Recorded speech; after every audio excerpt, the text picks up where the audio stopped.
Hey everyone, it's AJYT Abbott here, and this outfit will make sense in a future video. This video is sponsored by that video. Go watch it! Today we're going to be ranking my 2023 movies I've got here in this tier ranking list I just found on Tier Maker. It's not going to have a lot of these 2023 movies. Some of them I've already seen. I have a section accounting for that. But we're going to be ranking them by excitement. So let's get right into it by just getting rid of the ones that we have already seen here. So I have already seen, apologies guys, I'll have to hunch down and see it.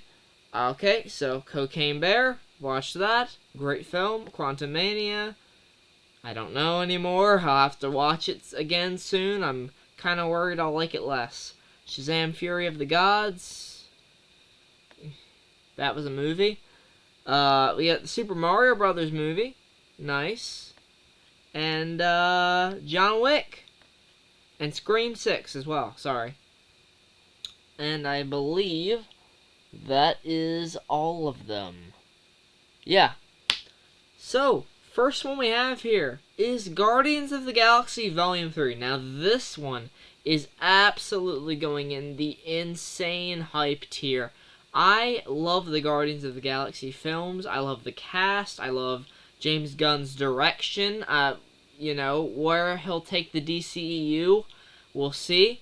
But in terms of Guardians of the Galaxy, this has been his prime magnum opus, if you will.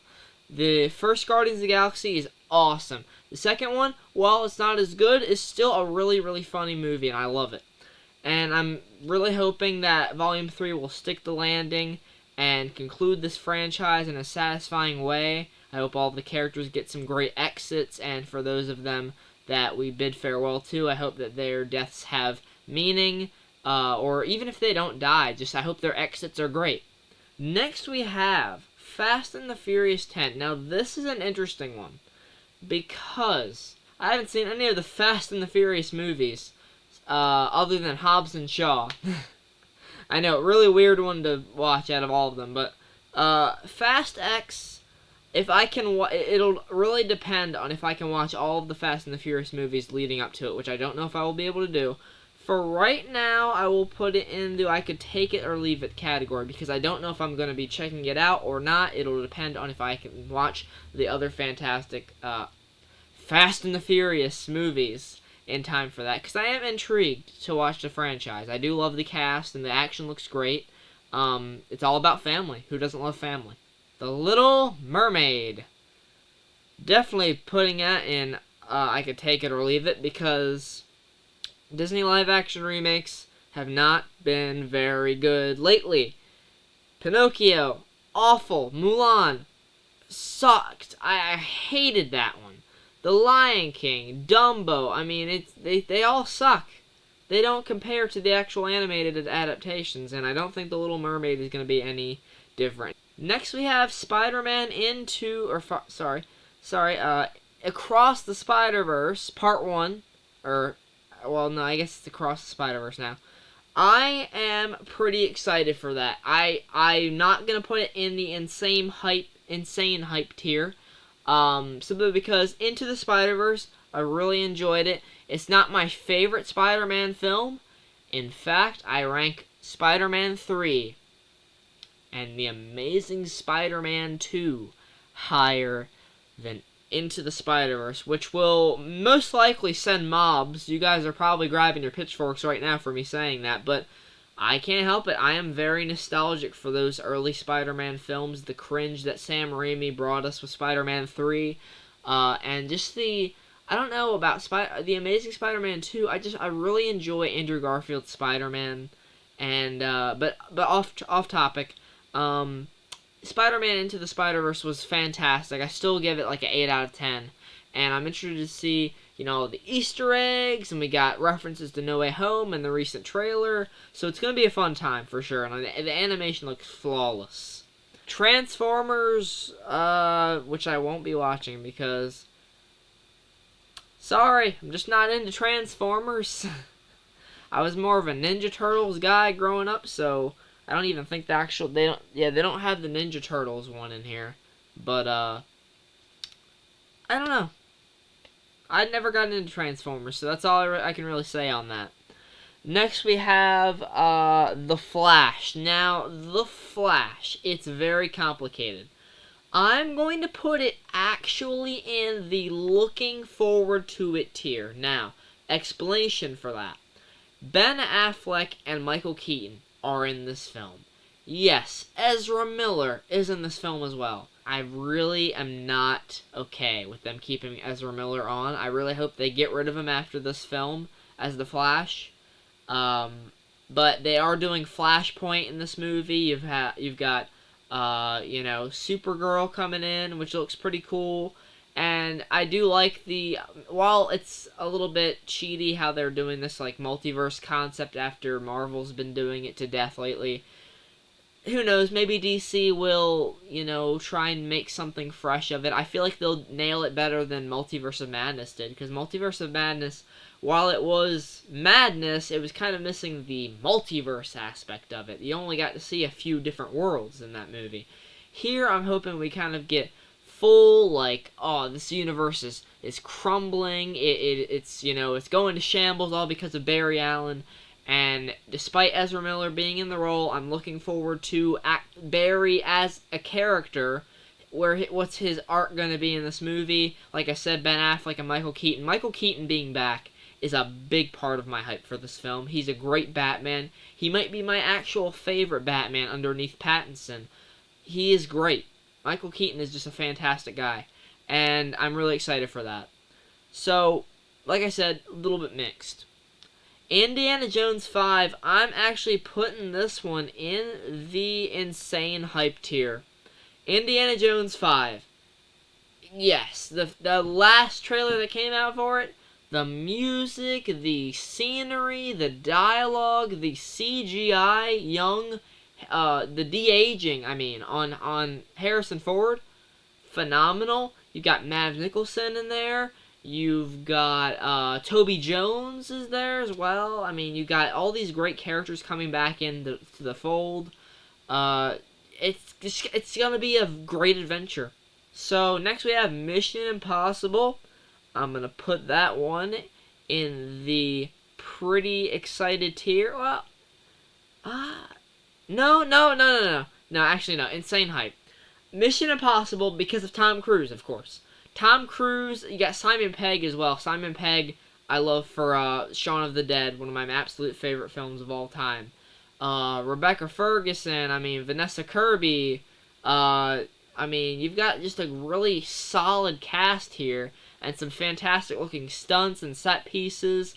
Tom Cruise went off on people on set for this movie, so this better be worth it.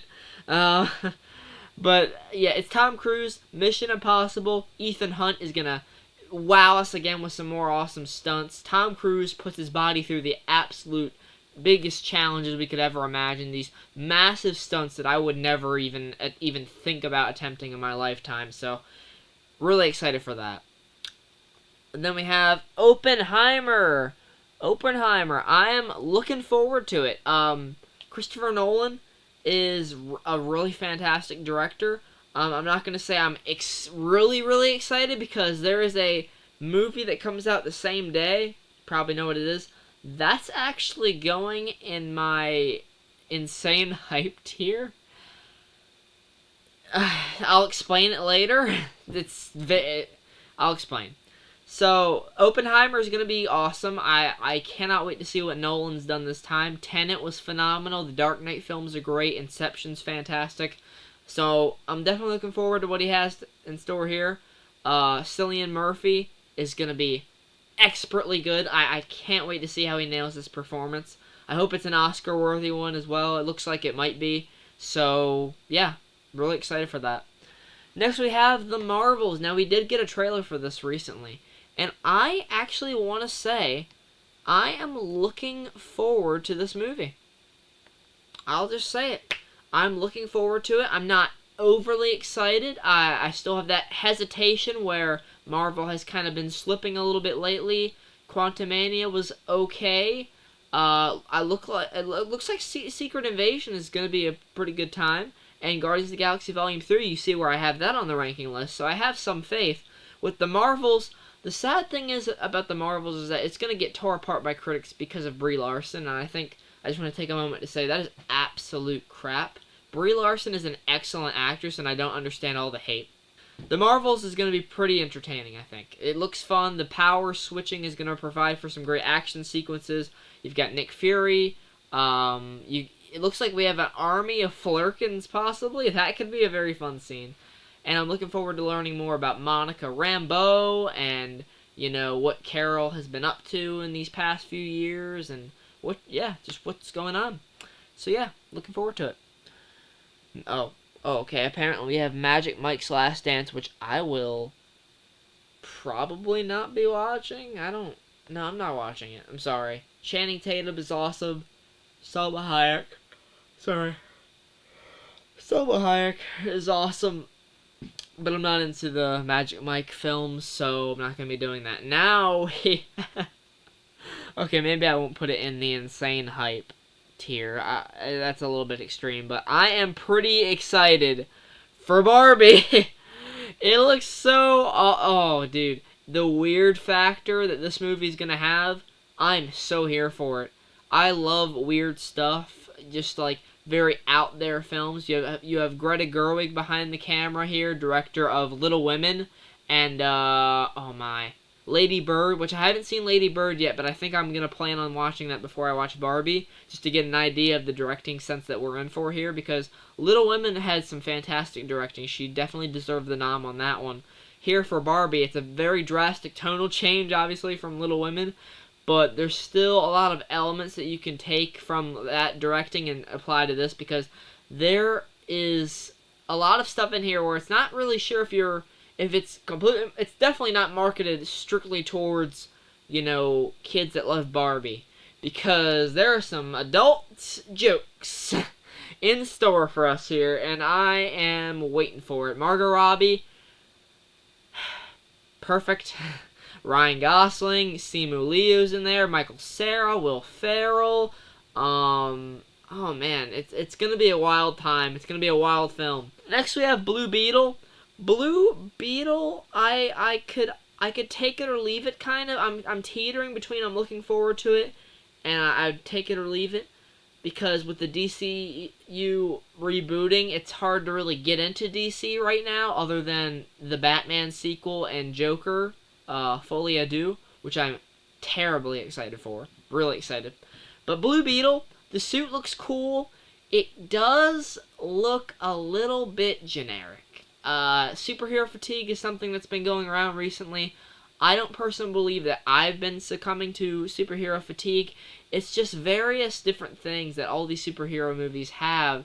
It just comes to a point where you're like, what else can we do? And with Blue Beetle, it doesn't look like a lot of the same things, or a lot of the different things are going to be happening. It's going to be, you're pretty straightforward. He gets these powers. He has to learn how to control them and how it's going to affect his family and his life and everything. He has to rise above and accept this power, even though he doesn't really want it. We'll see. That's all I can say. We'll see about Blue Beetle. I am hoping it succeeds. Then we have Kraven the Hunter. I could definitely take this or leave it. I'd still rather watch it than Little Mermaid already, and I haven't even watched it. So Kraven the Hunter is another Spider-Man villain spin-off film. Y'all know how these go. Venom Let There Be Carnage is probably the best one, and I would only give that maybe like a 6 or a 6 is good for that one. Venom is fine. Morbius was... Oh, God. Sorry for the Morbius fans. Sorry. Kraven the Hunter is going in that tier. I have nothing left to say on it. Stop making those films. Then we have Dune Part 2. I am pretty excited for Dune Part 2. Okay, so Dune Part 1 was really great. It didn't rank high for me in that year. I'm going to rewatch it soon. In 2021, sorry. It didn't rank very high, and I'm hoping that Dune Part 2 ranks pretty high this year. Dune Part 1 did a great job of setting up the characters in this world, and Dune Part 2, where we are really going to start getting into the action and the suspense and the drama, and a lot of death is probably going to happen. I'm really looking forward to it. The acting, the cast is phenomenal already. Fantastic. I can't wait to see what they do with this second film. We have Wonka here, and I'll say I'm looking forward to it. I haven't seen, obviously there's not been a trailer, but I've seen images and I've heard some bits and pieces about it. Seems like it'll be good. I can't say it's gonna live up to, obviously the other Willy Wonka films. I don't even know if this is like trying to be a young Gene Wilder or a young Johnny Depp Willy Wonka. Imagine. But I love Willy Wonka and the Chocolate Factory. I love Charlie and the Chocolate Factory. Both of those films. Both Gene Wilder and Johnny Depp, I really, really enjoy both of those films. Come at me if you want.